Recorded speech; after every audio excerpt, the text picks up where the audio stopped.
Welcome guys to Firefighter Fridays. Today we're doing forcible entry. The door that we'll be preaching today is a metal frame, a metal core door. We know this by sounding the door as well as checking for visuals such as hinges. We have no obvious or visible hinges, so therefore we know this door swings inwards. Another way that we can check in which direction the door will swing is by the jamb. Also, the locking mechanism itself.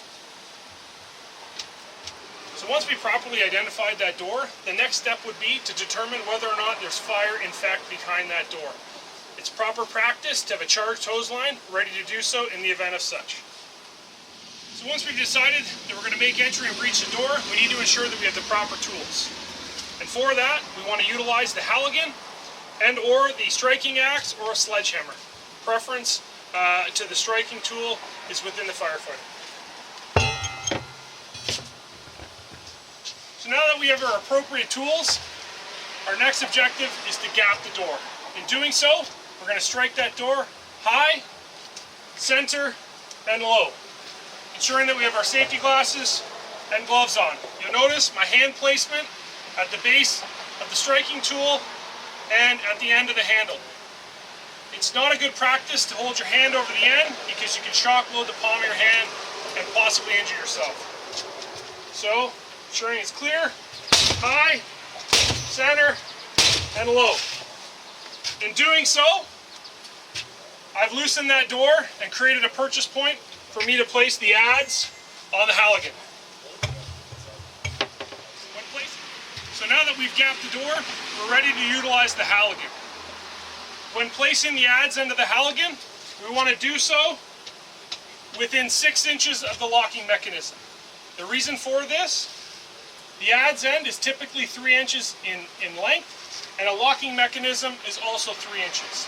If there's multiple locking mechanisms, it's good practice to either place in between the 2 locking mechanisms, but if they're too tight, it's always good practice to go above and below.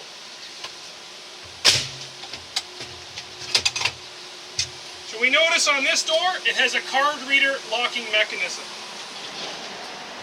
So now that I've loosened the card reader locking mechanism, I have the adze seated firmly inside the door jamb, and in an upwards motion, I'm going to curl the Halligan.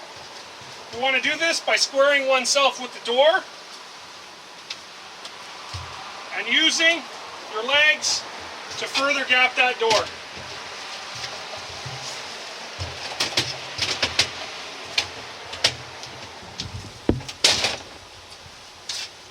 So by doing so, I've created an even bigger purchase point for us to come. In this next section, we'll once again be utilizing the Halligan.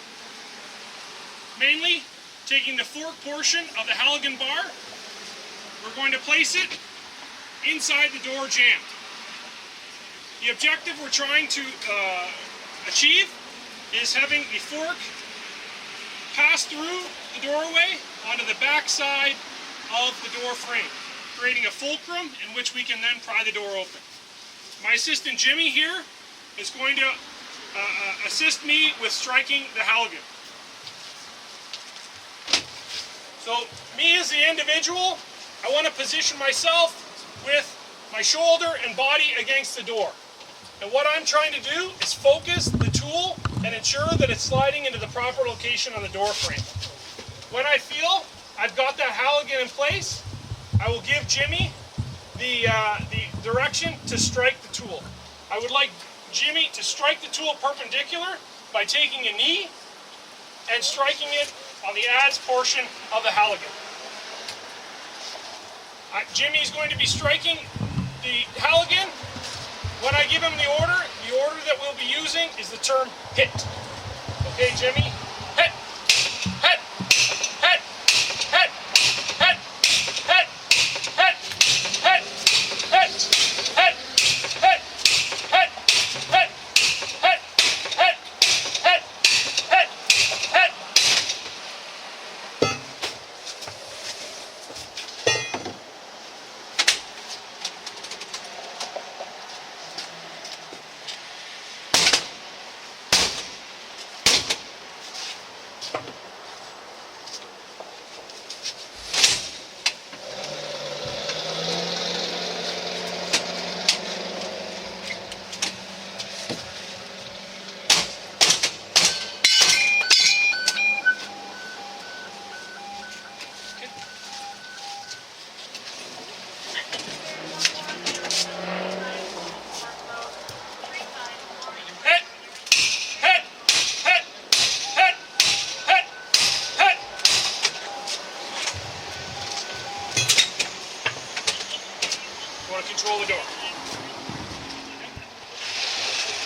Okay, so on this portion of the video, we're going to slow it down a little bit.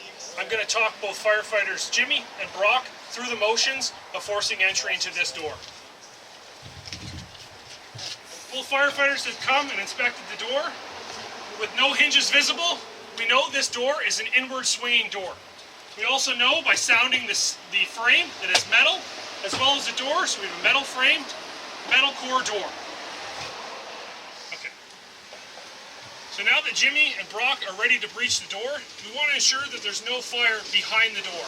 In the event there is, we want to have a fully charged hose line ready to make entry. By doing so, we'll check the door for thermal.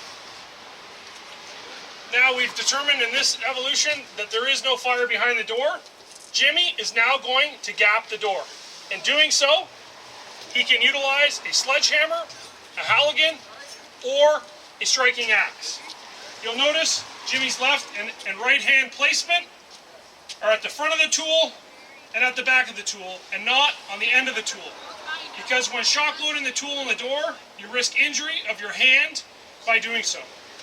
So when Jimmy does this now, he's going to strike high, center, and low, with focus being in the areas of the locking mechanism. Go ahead.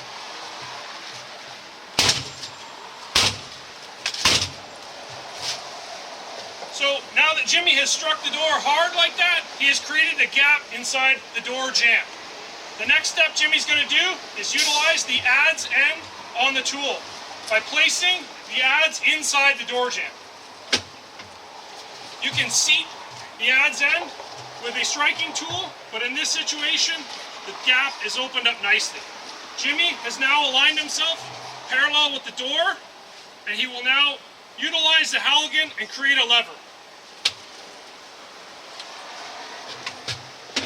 Jimmy's going to do this both above and below the locking mechanism.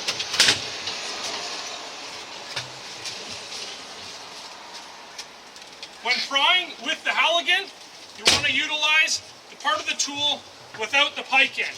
For if you use the pike end, the tool will slip out away from the door frame.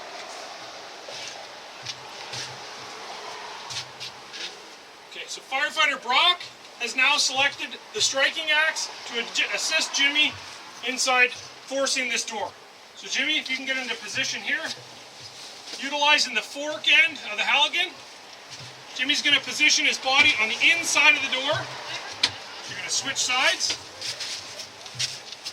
And by Jimmy being close into the door, he can then assert pressure with his shoulder, as well as clear and concise line of sight to ensure that the fork is going to slide in and around the door frame. The only person that can give the direction to strike the tool is Jimmy. He will do so by announcing the word hit, which is when Brock will strike the tool.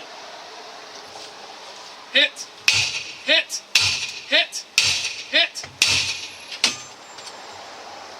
So Brock and Jimmy have both successfully breached this door. Once the door has been breached, you want to capture that door and ensure that you take control of that door. Thanks for watching this edition of Firefighter Fridays on Forcible Entry. If you have any questions, please feel free to reach out to me with email. We'll be following up this video with further information.